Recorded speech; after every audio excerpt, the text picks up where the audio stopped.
Hi, welcome to Babes in Bookland, your women's memoir podcast. I'm your host, Alex Franca, and my friend Cara's back today. Welcome to Season 3. We're starting it off with a good one, Alua Arthur's Briefly, Perfectly Human, Making an Authentic Life by Getting Real About the End. As always, if you want to hear the extended version of this discussion, you can subscribe on Apple Podcasts or Patreon, and you can further support the show by purchasing some of our cute merch from TeePublic.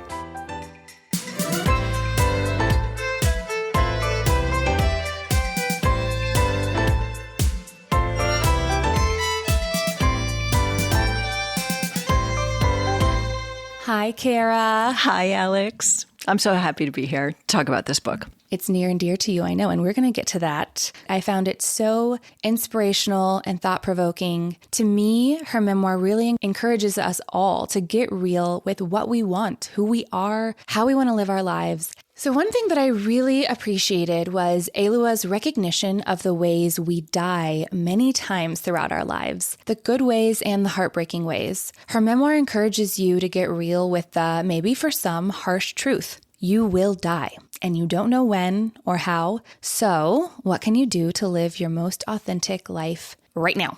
As we go through her story, we will see how Alua struggled to live her most authentic life instead of the one she felt she was supposed to want or live. And I think we can all relate to that. We may feel those pressures differently, be conditioned to believe that different things are, quote, what's best for us, and we have to either find the courage or not to live the life we choose. But maybe we can all recognize we, quote, are currently distracted by the daily business of living. One day, we will die. If we sensed the immediacy of life, what would we be doing differently right now? How many unwritten books, undeclared loves, and unfulfilled dreams lie dormant here in these bodies? The only thing in our control is how we choose to engage with our mortality once we become aware of it. And we're going to go further into that. First, let's start with the stuff we always cover. This book was published in 2024, and this is Alua's dedication to the too much, to the not enough, to the wanderers, to the aching dreamers, to the perpetual seekers of nothing to be found. She also has an in-loving memory section, which includes her family, ancestors, clients, and every person who came before and has died. All right, y'all, for my quick topics, I'm just tossing it over to Cara because, Cara, you have met Alua and you trained to be a death doula. Yeah. Take it away. Yes. So, as you said earlier, this is very near and dear to my heart. And 2 years ago, I did a death doula training. It's an immersive long weekend training with the author, Alua Arthur, and her amazing team at Growing with Grace. Honestly, I can say it was a life-altering experience. I truly can't thank them enough for it. And I plan to send this podcast to her team and to everybody, all the other 35 or so students that went through that with me, because we're still in contact. And that's been a tremendous added gift. And I'll just step back for a moment because I've done some other death doula trainings too. And I know we will talk about what a death doula is exactly because that's an important aspect of this. But a few years ago, I found myself spending time with a friend who was dying of cancer. And it kind of brought me to this place of presence that I've rarely experienced. And that set me on a path of really exploring death and dying. It just was what took me there, and kind of how to allow the reality that we die to be transformative, as Alua talks about in the book, and live more fully rather than constantly sort of in a place of avoidance or fear of it. And this exploration has been deeply meaningful for me and is ongoing, but I will say the reality of going out, I don't know, hanging a shingle, whatever the right terminology would be, to be a death doula and earn a living that way, it's hard because frankly, most people don't even know what that is, that it even exists, which is one of the reasons her book is super important and why I'm so happy to talk about it and all of the wisdom that Alua shares in her book. Mm-hmm. Yes, agreed. I think a lot of people are familiar now with the term doula in terms of birth doulas, which can be very helpful. I have had a few friends actually who have used, they're just called doulas. The death doula has to tie in the word death to it, I guess. Right. But yeah, it's a really interesting career path that, maybe one listener out there didn't even know this existed. And maybe this is a calling that, again, it feels like Alua created this for herself. She had never heard of it. As she decides to go through her training, which we'll get into, she does talk about other people that she came in contact with to kind of guide her. But she didn't meet a death doula and say, I want to do that. She had an experience, which we'll talk about. And she realized, wow, I'm kind of good at this, at being a support system, which to me, if you were to deduce down what a death doula is, it's a support system. How would you define a death doula, Cara? Yeah, I mean, that is a good way to boil it down. A couple of key important points is a death doula, just like a birth doula, is non-medical. They're not somebody providing medical assistance or services, but they're very knowledgeable about the death process, the way that a birth doula is about the birth process. And it's holistic support. It can be emotional support, spiritual support, practical support. It can be all sorts of things. And it's for the dying person and those who are caring for that person before, during, and for loved ones after death. How to take care of the body, things like that. That all comes into play. And just to kind of set a little more context, a few generations ago, we as human beings, we would learn about this because people often lived in multi-generational homes, or they lived near their elders and would experience their dying and learn from role modeling and just how it worked. And we just don't get that quote unquote training anymore. So we don't have much death literacy. Everything's kind of professionalized, the medical system, the mortuary, professionals and things like that. And so what I've really enjoyed about this path of doing various death doula trainings, including the one with Going with Grace, is my own death literacy has improved. And so what I do find is that I'm often in a position to help provide some assistance, clarity on, what's hospice versus palliative care? A lot of people are just not aware because they haven't gone through it. And what is the difference between hospice and palliative care? Yeah, absolutely. Like palliative care is a whole medical discipline that is focused on alleviating pain and suffering, essentially. Hospice care is specifically for people who are at the end of life, and a hospice team, including a doctor, a nurse, volunteers, chaplain, etc., provide holistic support, including medical support, which is the primary thing, but designed to really assist with a person with dying. There's this famous in my circles, the circles I follow now, hospice nurse named Barbara Carnes, and she's got these wonderful little pamphlets for $15. It just helps people understand what's happening. How do you support your loved one better? Little things that if you haven't delved into this world, you just don't know they're out there. But there are a lot of resources, and in particular online. We can link later. I can send you a bunch of stuff to link. And I actually really appreciated that part of Alua's book as well. Yes. She does get into the physicality of dying. Okay, so tell me about meeting Alua. Okay, so you know how she describes, like, I hope people remember me this way, like as this very fully embodied, like real panoply of things that is not just pinned down to one thing, or not just don't make me a saint, and all that stuff. And I mean, she is, I'm not going to say larger than life, because just if we're lucky, like this is what life really looks like, is just somebody who is really inhabiting their skin in a way that feels so authentic, feels very present, but also very real. Like, she was very vulnerable as a person who is providing training and sharing her own experiences. She would get up there and talk about where she had, doubts or confusion, and how, she doesn't have all the answers. I mean, she's just a very real, well-rounded person. Mm-hmm. Who also brings a ton of presence and really kind of helps bring you to wanting to fill up your own skin that same way. It kind of really helps to pull out your own excitement for this thing. Because if you're there in that training, you have a passion for this. There's just no question. Nobody's going to do 3 days of that without really wanting to. I'm dipping my toe in here. So people love to ask this question. If you had 6 months to live, what would you do? Yeah. And Alua is kind of asking the question, like, why do we have to put that?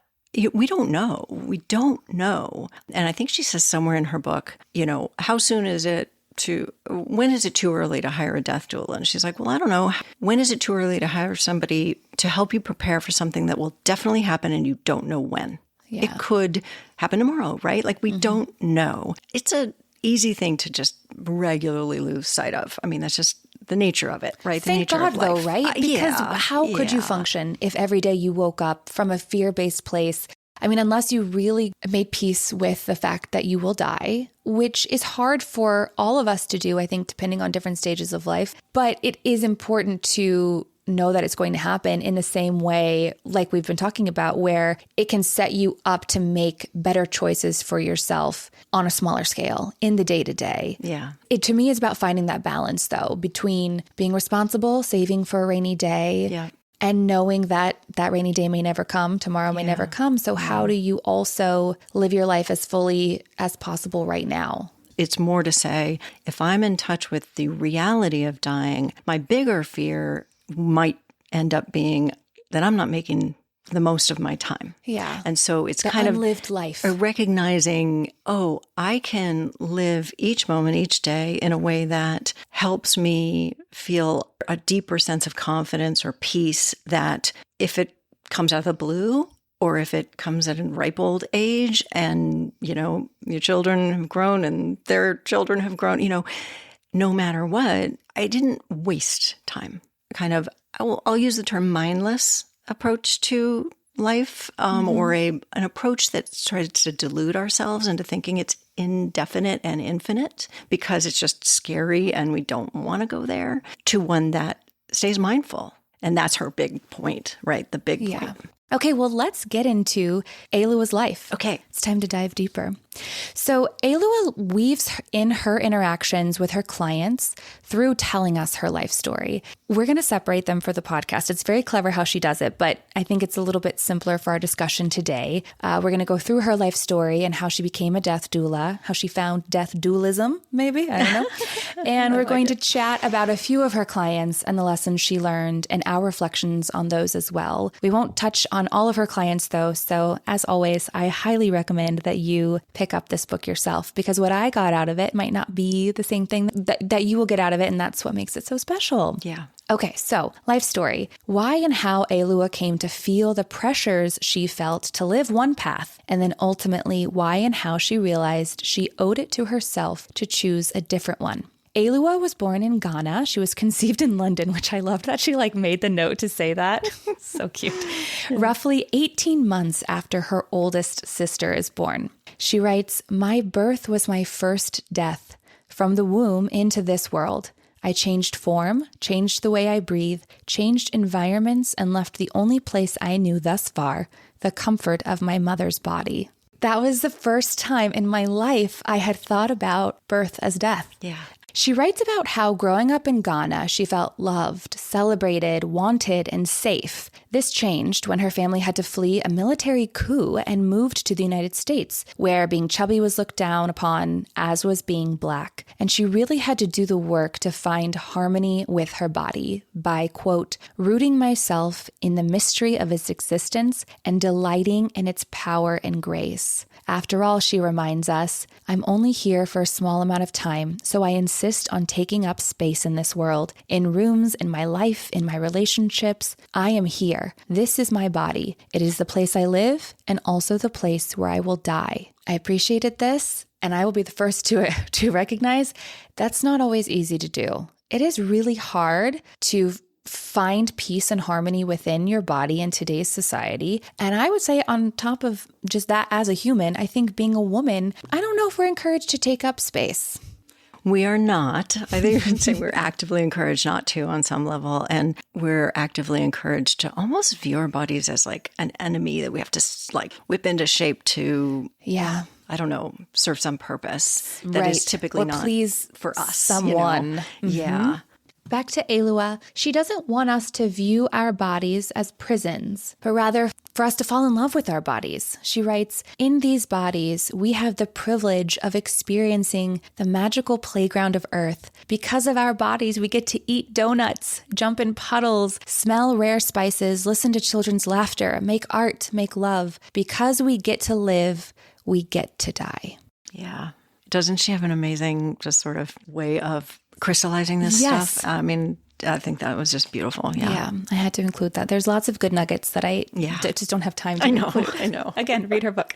Okay, so back to her childhood. Her father has to stay behind in Ghana and turn himself in rather than risk getting caught and executed because he had worked for the government at that time. So during his time in prison, he finds Jesus and Christianity. Her mother also finds Jesus, and fortunately, her father is released from prison and able to join Alua and her family in the U.S., where her father becomes a preacher. And they travel all around the United States and even live in Nairobi for a while before settling in Colorado Springs, Colorado, a very white conservative town. She experiences racism here, but had also experienced it for the first time in Nairobi. She starts to internalize what people are saying about her Blackness and feels she is inherently wrong, which I think is something that we can all relate to, unfortunately, at some point in our life. Yeah. This feeling of just like being wrong for merely and simply existing. Yeah. She writes, I was never Ghanaian enough by virtue of not being raised there, and never American enough due to my Ghanaian heritage. Home has always been a fleeting concept for me, and I've had to learn to cultivate it in my body. It's really interesting. She is not the first woman memoirist I've read, and she won't be the last, I'm sure, who really talked about this idea of home not being a physical place where you go, but a place that you create for yourself inside of yourself. Yeah.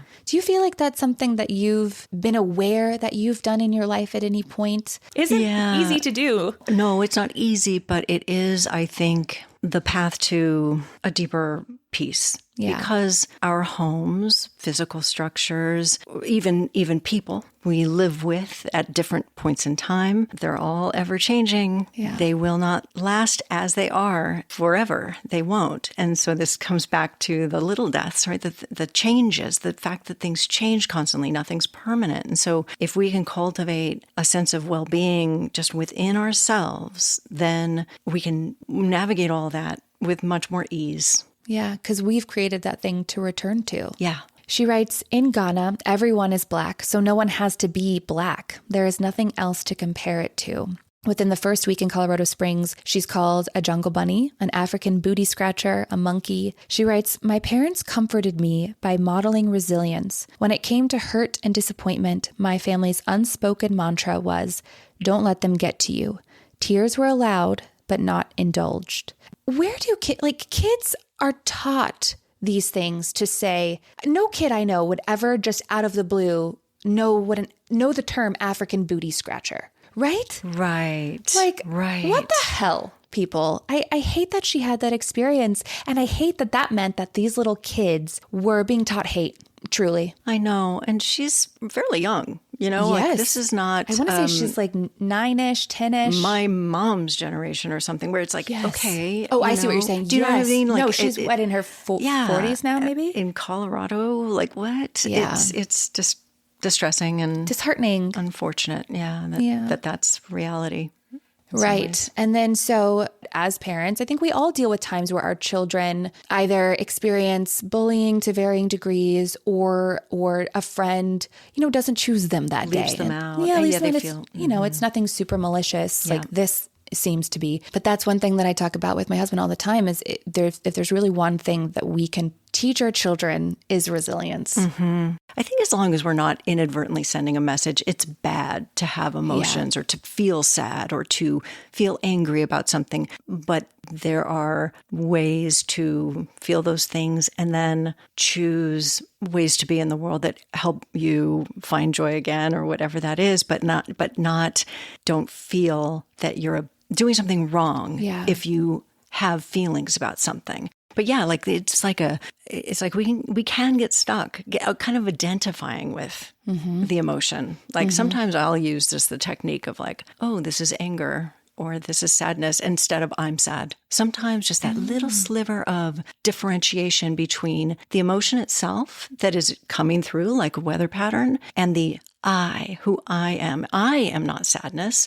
I simply have sadness passing through right now. Wow. That kind of thing. I love that. Little techniques, we can find them. That's really helpful. Back to Alua. She writes, gradually I understood that Blackness could look and sound like anything. Bjork, plantains, and Biggie Smalls. All were my lanes. So was activism. She pledges Delta Sigma Theta, a historically Black sorority at Wesleyan. Her father had gotten his PhD there and her sister was enrolled. She studies abroad in Ghana and she is, quote, freshly enraged by the ravages of colonialism and the realization that, quote, the system is not set up for us, Black people, to win. My anger continued and formal education gave me the tools to make people finally pay attention. I wanted to include this part too, because while I can't speak to this experience at all, I think there are a lot of us out there who are feeling angry, unsure of what to do to make the world a better place. But I loved this phrase, formal education. And I could think we can even get rid of formal. Education gave me the tools to make people finally pay attention. That's something that I just will continue to do. Educate myself so that if I am able to have a discussion with someone, I have a leg to stand on, a little bit more of what I know what I'm talking about. Okay, so after graduation, Alua spends the summer in Thailand working in HIV/AIDS education at the YMCA, which I didn't realize there was a YMCA in Thailand. Who knew? Who knew? She writes, this was an enlightening trip. I learned the importance of understanding a culture's values before discussing topics that are taboo, like death or sex. I learned that sometimes ignorance just means lack of access to knowledge and information. That was a big one for me too, because I think right now I have a personal frustration with people who I'm like, oh, how could you not see or how do you not know this? And then when she wrote this, I thought, oh, not everyone does have access to a trusted news source or a news source that isn't trying to get them to feel a certain way or believe a certain thing or is lying to them. I mean, we're all experiencing it now. Like there are media sources out there who call themselves the news, who are definitely taking snapshots of the truth, little pieces of the truth, and creating a different truth from it. But I mean, it's apt that her group name is Going with Grace, because I think that she extends a lot of grace to people in this book and encourages us to extend grace to one another and to ourselves. Yeah, I agree. I don't know about you, but I keep like quotes I hear on a little app in my phone, because I like. Yeah, I do too. There's one on travel. Can I share it with you? Yes. Okay. It's Marcel Proust. He said, the real voyage of discovery consists not in seeking new landscape, but in having new eyes. Ooh. And I think that's just really kind of says it. I love that. I think you can have an enlightening experience in your backyard. Absolutely. Or, across the world. Wow. I do think when you choose to open yourself up to enlightening experiences, that's where the magic can happen. Yes, agreed. Back to Alua, she's supposed to leave Thailand at the end of the summer to start law school, the path she felt she was supposed to take as the daughter of immigrants. But she doesn't want to leave. She's found a part of herself here and doing work that she felt incredibly good about. However, her father is like, I will come get you if you don't come home. So come home, she does. She graduates law school and doesn't know what to do next. She flips a coin. Heads New York, tails California. It's tails. And she settles on Oakland because of the good mixture of people and the culture there. But she meets a boy, Kip, and ends up in Pasadena, California, living with him. The next few years are filled with growing pains as she continues to put off being a lawyer by working odd jobs until she finally gets a job at the Legal Aid Foundation of Los Angeles. This is a nonprofit law firm that provides free legal services to low-income people in LA County to help them access the justice system. Alua is incredibly empathetic and she wants to do good with her life in a way that marries her desires and her parents' expectations of her. And y'all, she goes into way more detail of this in the book, but we have to kind of condense. She and Kip elope in Costa Rica, although she's having mixed feelings about him and marriage in general. And 6 months later, they separate. She writes, wasn't this what I was supposed to want? Married at 29 to a hot, successful, creative, beefy gentleman who loved the shit out of me and wanted a long life with me? How could I look happiness in the face, turn, and run?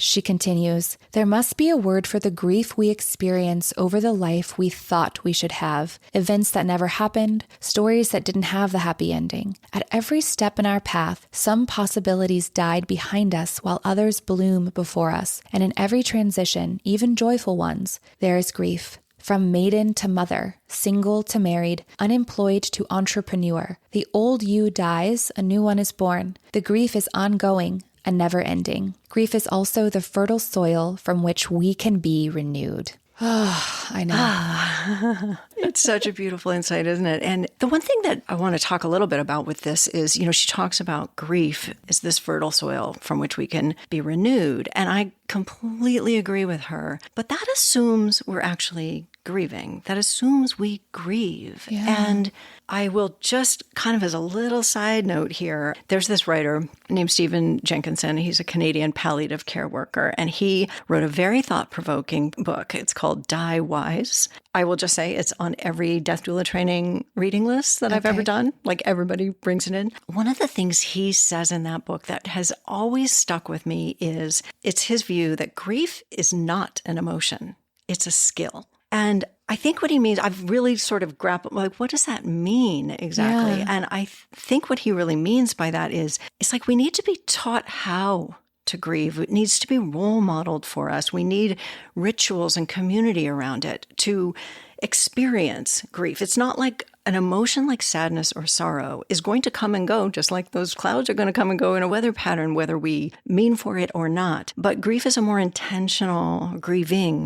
intentional act, so to speak, in what he would call the dominant North American culture. It's not something we do very well or very often. It's just, instead of grieving, we look for the next distraction, pick up the phone, or, drink or find the silver lining, lean into hope as, can't talk about the fact that you're dying, keep hope alive and, fight this disease, right? Those kinds of things. A lot of different strategies for essentially avoiding the pain of the loss. That's what grieving is doing, is really like experiencing that pain. And, she does talk in her book, and I know we might get into this a little bit later about the woman she meets in Cuba, and she's expressing this issue of just like, she wants to talk about it. She wants to talk about how she's feeling about dying, about death, and nobody around her will let her. Even that psychiatrist who's supposed to be helping her only wants to talk about how she's living with the disease she has. And that's a super common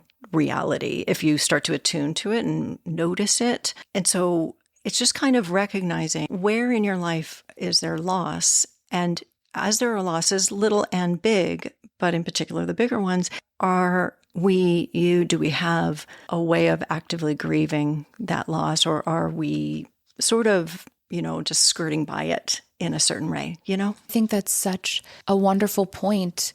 We're all maybe slowly but surely coming to realize that these things don't go away. You push them down. You think you hide them in a closet. They show up in other ways. Yeah. In ways that feel less in control. You're less in control of. Yeah. Ways that could be potentially more harmful to the people that you love. Yes, that is becoming increasingly clear. Yeah. And I do think that comparative thing is so significant and so real and such an important thing to notice when we're doing that to ourselves, but this isn't a child. It was a pet. So how can I act like it's some big deal in my life? And the things you've gone through, that really does a number on us. The starting point is to notice that we're doing it and then say, okay, well, how could I do it differently? And what might that look like? And what might that look like if instead of judging one another or trying to dictate how or why a person feels something, we just opened our arms and said, yeah, you're human and I'm human too. And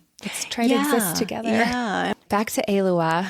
I loved this. She writes, cultural norms are like lead in our drinking water. You can be aware of their presence, but that doesn't make you any less sick, which I feel like speaks to exactly what we were just talking sort about. Of like, okay, so awareness is only step one. Yeah. Then you have to do the things to get the lead out of your system, make yourself healthy in other ways. Yeah, definitely. We have some agency there. Yes, definitely. But something else is making her very sick, her job. Alua writes about running away from her life, literally. She travels all around the world. Her job at Legal Aid allows for this. She comes home, works a bit, and then takes off again. She's distracting herself. She writes, I ran away from my pain, not knowing why I was doing the work I was doing, trying to patch together a life that felt good. Why was I fighting so hard to remain engaged in the life I'd built for myself? Why did no one else around me seem to be struggling like I was? How did they have it figured out? I think we can all relate to this too, where I think social media, for all of its bad, which I do think there's a lot of bad. I think one of the good things once we all stopped, people still do the Instagram life. We're turning to one another now and saying, hey, this is kind of hard. Wow, I'm tired a lot, or this, I don't really know how to figure this out. Yeah. Do you? I do think that my generation, our current society at large, is better about being vocal about that. I agree. And it's an upside. And you can find community in the far-flung parts of the world. It doesn't have to be somebody next door, Right. Nice. You don't have to compare yourself to the Joneses because you've got access to the... But you can also find those like-minded people going through the same things. Yeah. You can find those people more easily. And it is helpful. One day, her boss, whom Alua looks up to and respects, just asks her, why are you a lawyer? She writes, I was too embarrassed to tell her that I was a lawyer because I had been a gifted child, expected to do big things with her life. And being a lawyer sounded good, and I wanted to make my family proud. This was a connection I was not expecting, Cara. Our first episode together was on Anna Dorn's Bad Lawyer, which just parallels Alua's experience totally so well. They both went in separate directions. Anna Dorn, now a writer, Alua, now a death doula, but both realized it wasn't for them. Yeah. And decided to live a life that they wanted to live instead. Made some authentic choices. Yeah. Alua writes, I was discovering there were few opportunities to feel like I was truly helping. No matter how hard we worked, it often felt like sweeping sand on a beach. I was more interested in what was right rather than what was legal. And if anybody wants to listen to that episode, Cara also goes into her career as a lawyer, which is very fun to learn about, because that's why I could probably never be a lawyer, because there is a difference sometimes between what is right and what is legal in the law or right in the law, or what someone's interpretation of the law or the Constitution is, as we're all kind of we discovering can't confuse right now. The two as being not coexistent anyway. I don't know. Yep. At the end of the day, Alua is not herself in this job, and it's slowly killing her. She writes that she doesn't recognize herself in the mirror. It was like I was holding a pillow over my own face, waiting for myself to stop struggling. She eventually reaches her personal rock bottom. She is reassigned to a role with no more freedom for her to travel. This was the Band-Aid on her life. She sobs after getting told the news and finally decides to see a therapist, even though her, quote, immigrant daughter, strong Black woman's aversion to therapy was operating at full tilt. Within 3 months, her doctor upgrades her diagnosis from persistent mild depression to a major depressive episode. And Alua still rails against the diagnosis, even though she starts every morning crying and has run out of energy to do anything. She writes, at 34 years old, I was still waiting for my life to begin, denying the fact that I was presently living it. She talks about this idea that she's been conditioned to believe what a strong Black woman looks like. Right. Even though she writes that earlier in college, she was able to sort of rearrange or redefine what being Black meant in one sense. But it just goes to show that conditioning can seep into other parts of our lives. Yeah. And really, going to therapy was the first step in her saving her life. Yeah. And so thank God she was able to put those preconceived notions, or what's the word I'm looking for? Conditioned ideas. I know what you mean. Aside, which is not always easy to do. Yeah, it's like these norms that get presented to us as this is how to be in your manifestation, whatever that looks like. Female, male, because men get a lot of this too in different ways, and Black, white, and then all of the other things. So yeah, that's tough. It's even once we can intellectually see that we're subject to those things, then being able to actually see how it plays out in our lives and where it's kind of getting in our own way is the next level. And therapy can often help. Other things can help. But yeah, glad she found it. But she's like, what is wrong with me? I'm living a life of service. But she feels so incredibly empty.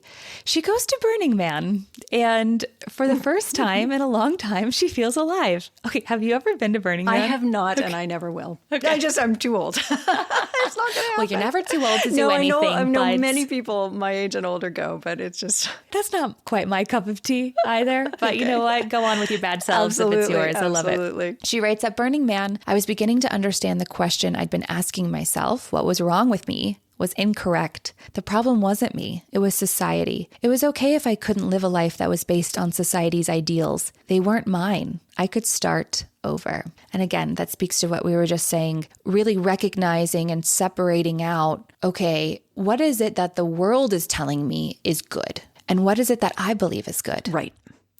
What's truth for me? Which there are a lot of pressures and schools of thought that come from all different ways too. What families were raised in, the cultures we're raised in, we're all taught to value things differently. Yeah.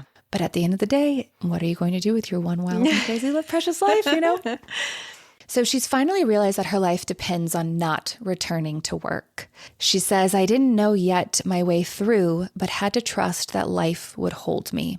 She takes a medical leave of absence, and after distracting herself with a man she met at Burning Man and going to Portland, a distraction that was no longer working, she was feeling more and more lost and more like a failure. Then her friend, Kristen, calls. So she goes to Denver. She stays with this friend, and her friend shows up for her in such a beautiful way. Alua has lost a lot of weight by this point, a symptom of her depression. And although she really struggles again with accepting help and support, she's battling the internalized, strong Black woman belief. She writes, growing up in my family, my sisters and I learned to prioritize strength and resilience. As far as I was concerned, vulnerability was not a virtue. Just finding that balance, like tears were allowed but not indulged. Mm-hmm. But then you see how it plays out later in her life, just recognizing what worked for you may not work for your child. What worked for child A may not work for child B. Right. She also writes that the idea that her friend could tell she was suffering was really embarrassing to her. And she writes that this notion is cemented in Black culture,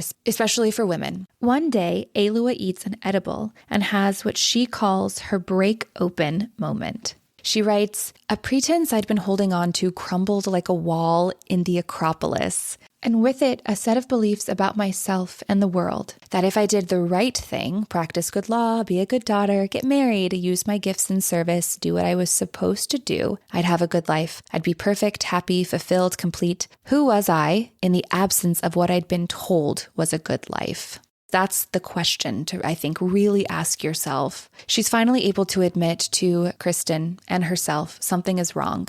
Alua returns to meditation, something she's done before but had fallen to the wayside. Even though Kristen suggests maybe an inpatient facility might be the answer, and even though her doctor wants to prescribe an antidepressant, she's unconvinced her depression is a chemical imbalance and seems to believe it's more of a situational depression. She wants to tune into herself and really hear herself again so that she can find her truth. Do you meditate, Cara? I feel like a lot of what you've already been saying. Yeah. I do. I've had a regular meditation practice for a good 10 years or so now. Wow. And I really have come to think of it as this, it's a way of training my mind to be like a steady friend to me. I've heard people use this analogy. It's not mine, but you can go to the gym and train your muscles, exercise them. And here you're kind of doing a training that's like deepening your capacity to be in touch with that truest self, that atmospheric self. And some people might say it's your consciousness or call it awareness or call it your soul, those kinds of words. But to be in touch with that as distinct from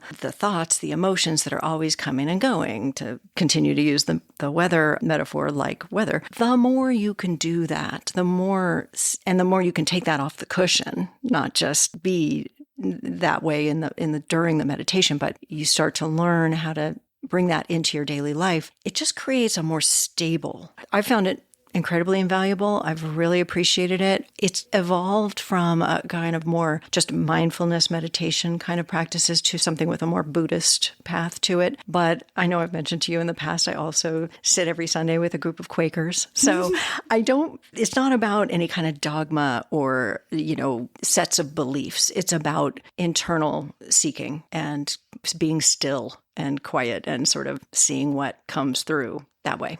Tuning into yourself. Mm-hmm. You know, what I thought was really interesting about this moment in Alua's journey was how in some ways she knew herself so well. Mm-hmm. She knew she could forego the inpatient facility. She could forego the antidepressants, which we cannot recommend, right? Right. Listen to your doctors. She knew something inherently that meditation could get her where she needed to go. Yet on the flip side, and maybe she did know, but she didn't want to acknowledge the truth of, I am not living the life I want to live. I am living the life I've been told is the right life. Right. So it's all being in retrospect. She sees all that, right? Right. It's during meditation that Alua cannot stop thinking about, of all things, Elian Gonzalez. His name, his story. If you need a reminder like I did, he was the child who was found floating on the inner tube outside of Florida after his mother drowned trying to immigrate out of Cuba. His face just keeps popping into her mind. And as she's learned, she doesn't judge this. She's just like, okay, interesting.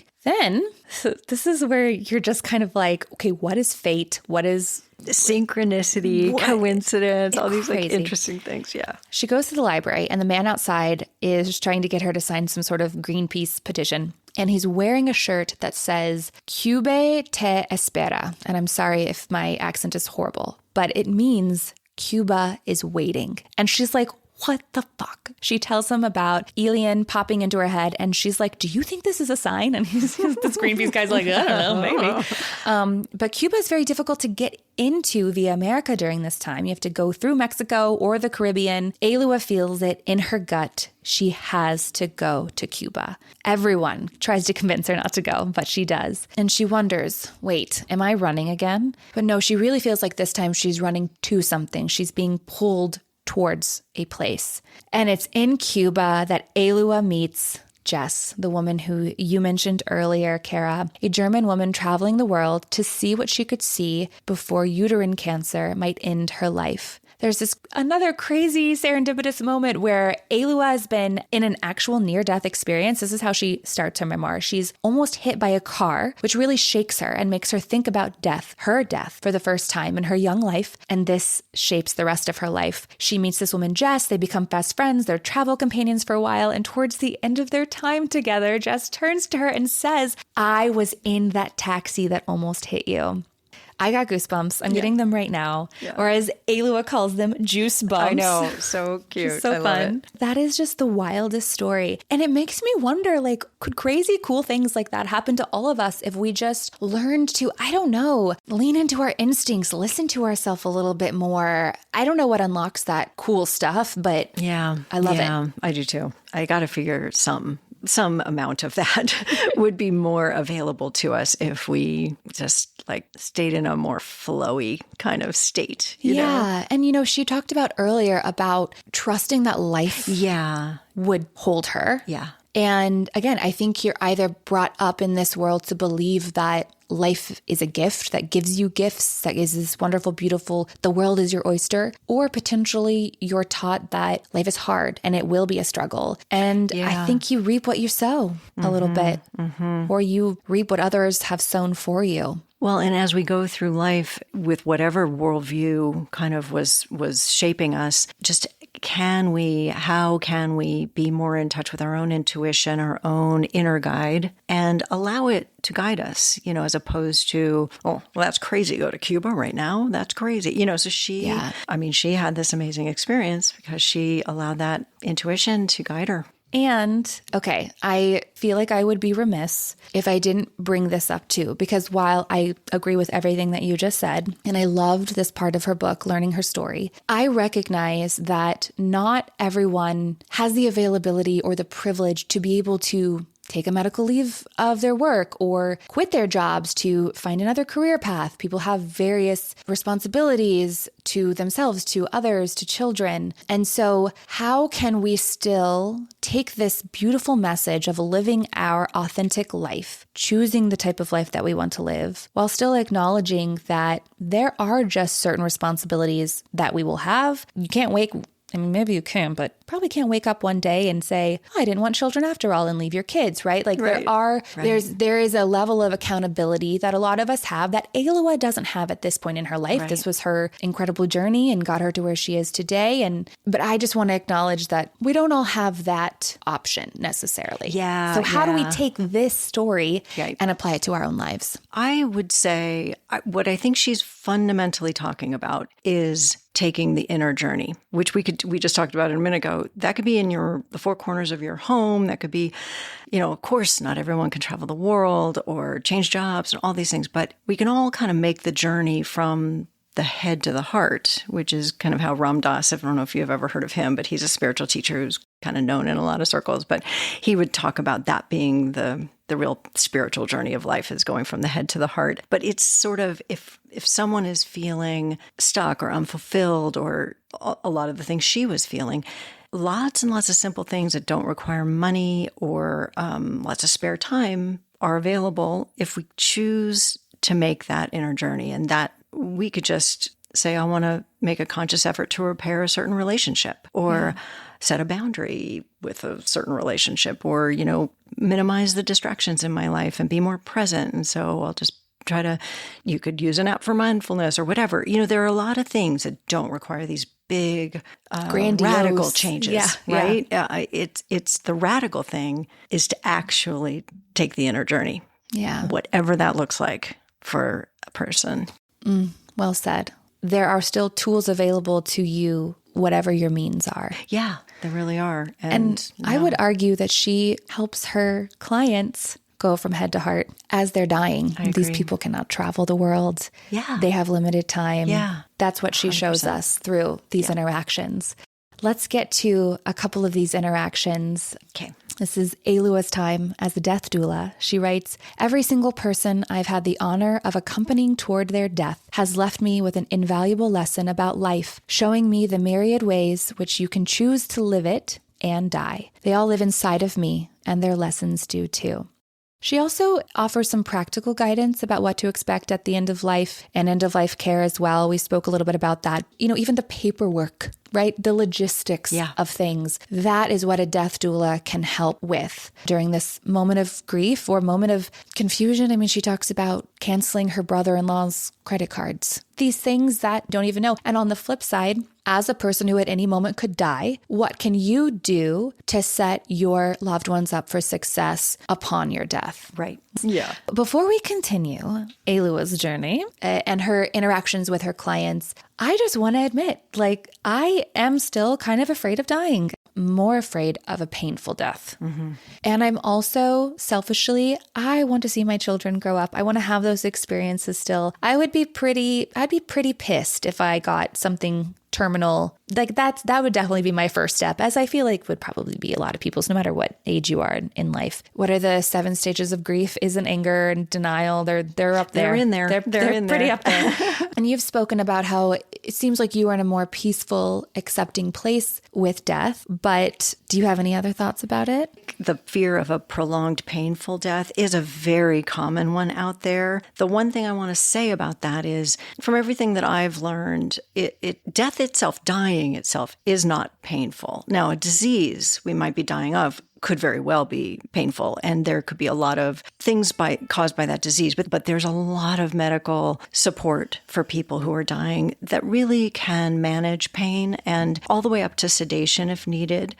I have found that the more time I spend contemplating dying and death itself, the more I actually have a bigger fear of dying suddenly.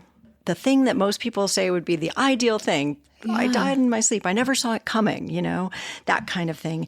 I increasingly hope for, I have no control over it, but I hope to be given the opportunity to die where I know it's coming, that I can have some conscious awareness of it and be able to experience it. Does it have anything to do with other people, or is it with my loved ones while it's happening? But it's a little more about the experience of dying. It's the last thing we do as a living being. Wow. And I'd like to experience it. Now, of course, I'm saying this incredible. as a person who's not on her deathbed. Right, But right. So, and don't get me wrong, I don't want to be in extreme pain. Yeah. But I have told my wife, if I'm unable to make decisions about my health care for whatever reason, my goal, now if I'm conscious enough here, I don't know, this is maybe contradictory, but my goal is to keep pain manageable, but I want to balance that with my desire to be as present as possible and aware as possible. So I'll accept some amount of pain in exchange for greater awareness and less sedation. And that's not everybody's choice by any stretch, but that's where I've come to with all of this time. And I really feel like this is an experience I don't want to miss out on if you know what I mean. But that does bring up a related topic. No, we can't control how and when we will die for the most part, but we can make our wishes known. Think about what your values are, what your desires are, and decide now. You put in your thing, do you want to be kept alive on life support if all that's doing is extending your dying for a year or something like that, right? Like most people don't want that. But if you don't both write these things down and talk about it, really that's the almost more important part, is to talk about it so that people, if they're ever, God forbid, in that situation, Because, if we stay conscious and we can make our own choices, great.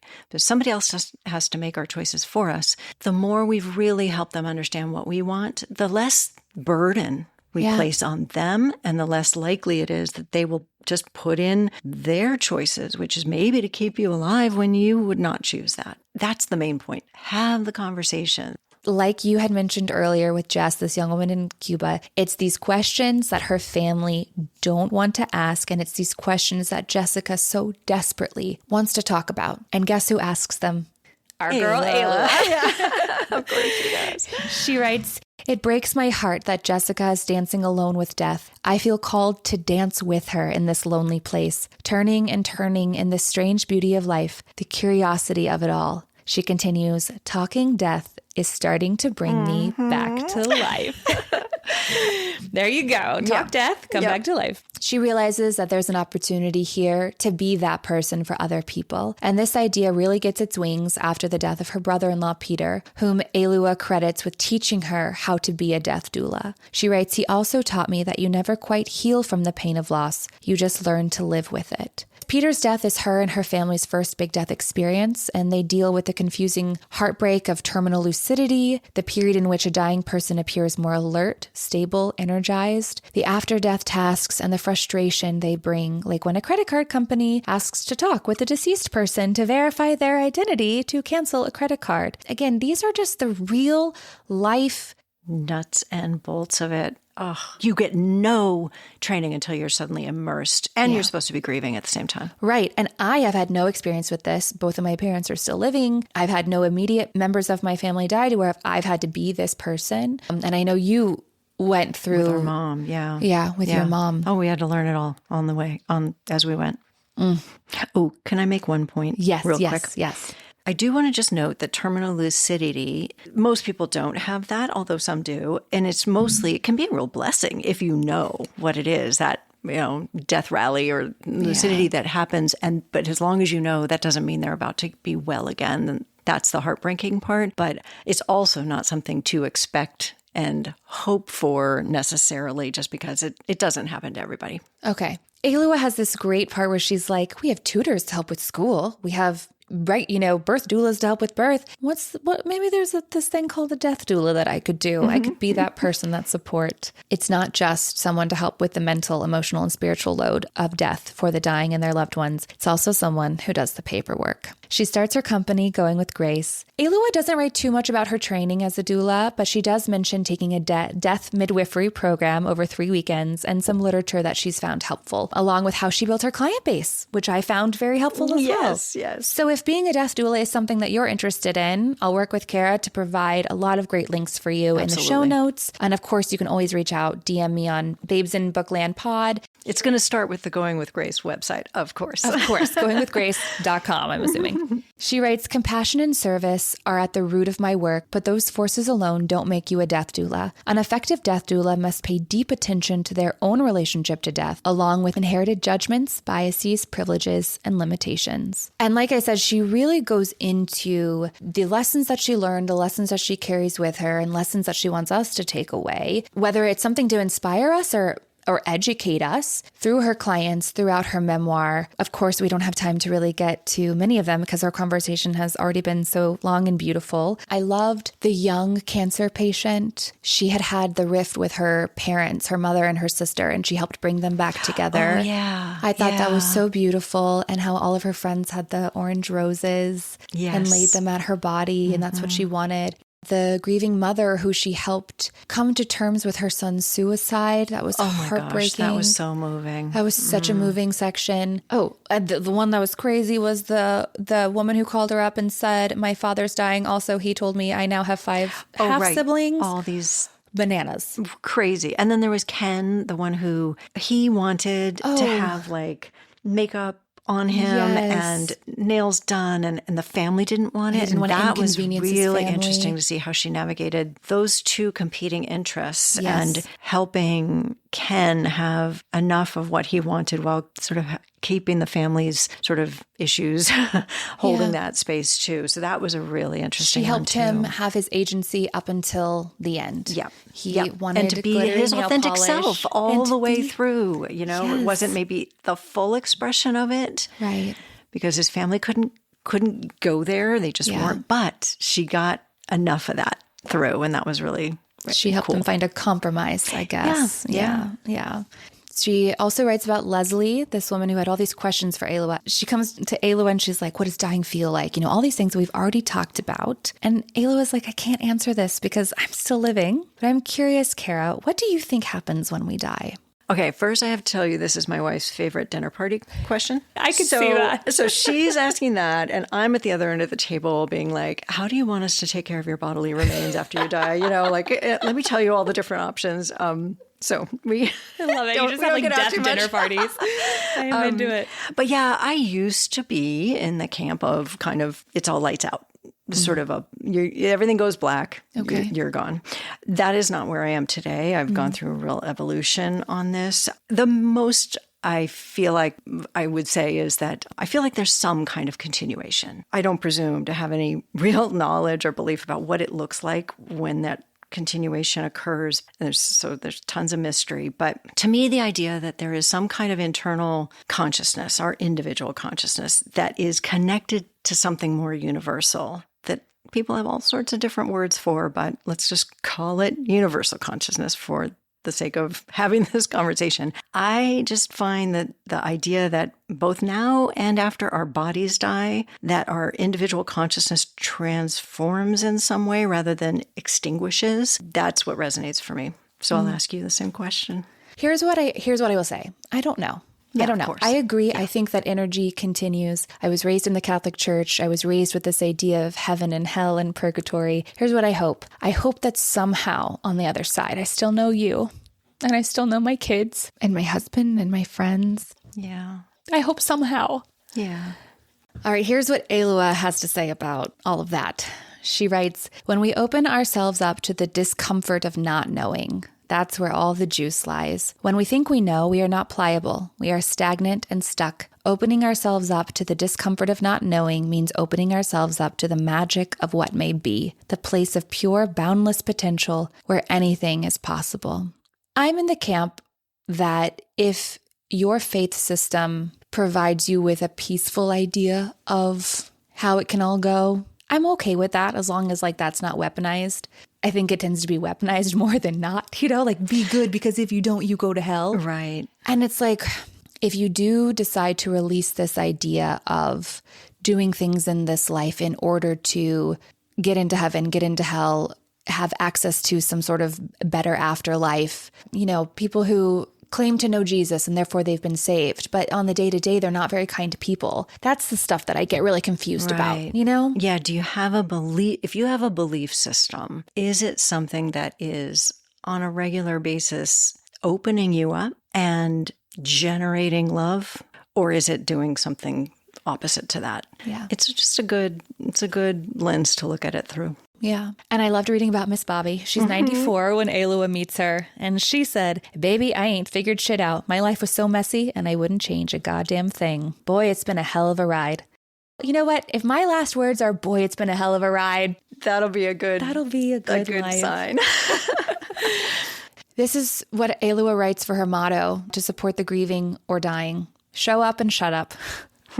After acknowledging the situation sucks and you don't know what to say, let them lead the way. If they are silent, be silent with them. If they want to talk about something benign, follow them there. And if they want to talk about their pain, let them talk about their pain, not your experience unless you are asked for it. Just be in the trenches with them and give them the incredible gift of bearing witness.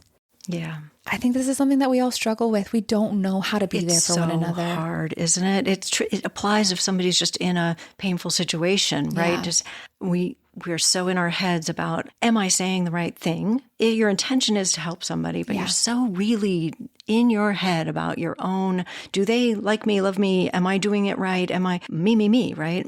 It's a hard thing to learn how to let that pull of wanting to help, fix, etc., float by and just be present with reality. Mm-hmm. But that's what asked to do as a death doula, that's for sure. That's been consistent in all the trainings. Yeah. This is your most important skill, is being able to just bear witness. Sit down and shut in up. a loving, compassionate way, but Right. like really centering and honoring the person who's dying and getting out of your own, But yeah, it's not easy. Love that she just brings this awareness to us. Yes. Yes. Okay, so how do we find our purpose? She writes, so many of us reach the end of our lives wishing we knew the particular reason we ever existed. I've come to believe that my life doesn't have a singular purpose. Maybe yours doesn't either. The search for purpose itself can be blinding. While we are obsessed with trying to make meaning and purpose out of life, we can miss the experience of being here. What if your purpose in life is to delight in the delicious syrup made with lavender and blackberries from your garden, or to learn how to macrame art finally? What if your joy in life is when Cisco belts out the key change in Thong Song? And what if what brings you purpose is reveling in the mysteries of life and the simplicities and perfection of nature? Would this be sufficient? We feel like we're doing it wrong or failing if we haven't, quote unquote, found that purpose or been successful at making it work for us in our life. And I just don't, I really agree with her. I feel like she's trying to, Alua is saying, anytime we can appreciate an experience that is bringing us joy and flow, like we're living our purpose. Yeah. All the things that, as everybody says, on our deathbeds, we will realize, I wouldn't have spent as much time on that. So many people talk about that. So, speaking of deathbeds, this is what Alua writes. Nearing the end of life, I have observed that people are concerned with 3 major questions. Who did I love? How did I love? Was I loved? I've heard so many death doulas and nurses talk about this, and it's the same variation on that theme. It's just like when you're faced with imminent death, perhaps for the first time, getting in touch with the reality that all the worldly things you valued are not coming with you. Yeah. The only thing left is love. And the only thing left is love. Oh. That was Alua Arthur's Briefly, Perfectly Human, Making an Authentic Life by Getting Real About the End. Alua asks herself and us, what do we want to be on our deathbeds? Cara, who do you want to be on your deathbed? I mean, I'll just come back to that overarching purpose for me. If I'm lucky enough to have a deathbed, by the way. Okay, that's true. True. But I really hope I can look back and say, I grew to the greatest extent possible in love and wisdom. I love that. Have you thought about it? You want to share anything? I'm going to take yours. I think I'm going to take a lot of what you just said, but did I love to my fullest capacity? Yeah. Did I try my best to be kind and give people grace? Did I give myself grace? Yeah. Did I love myself? Yeah. Yeah.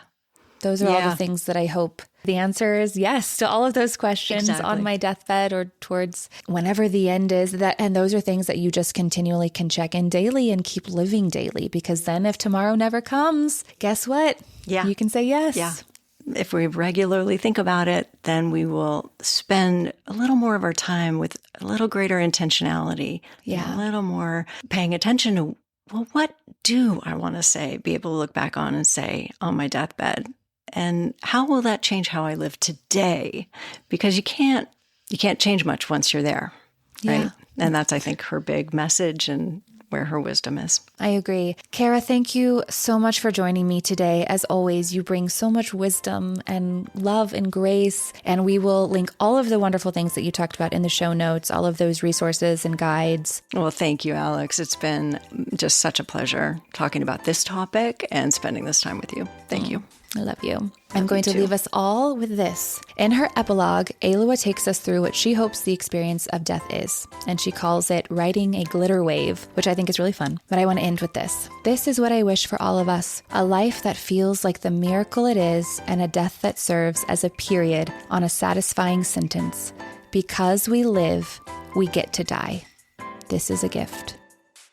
If you enjoyed our conversation today, it would mean so much to me if you would rate and review the show wherever you listen to the podcast and send this episode to a friend. We can't wait to have you back next week when author Amanda McCracken joins the show to chat about her memoir, When Longing Becomes Your Lover, breaking from infatuation, rejection, and perfectionism to find authentic love, a true story of overcoming limerence. Next week, we'll talk about what limerence is and more with Amanda. We'll see you then. Bye. Bye, everyone.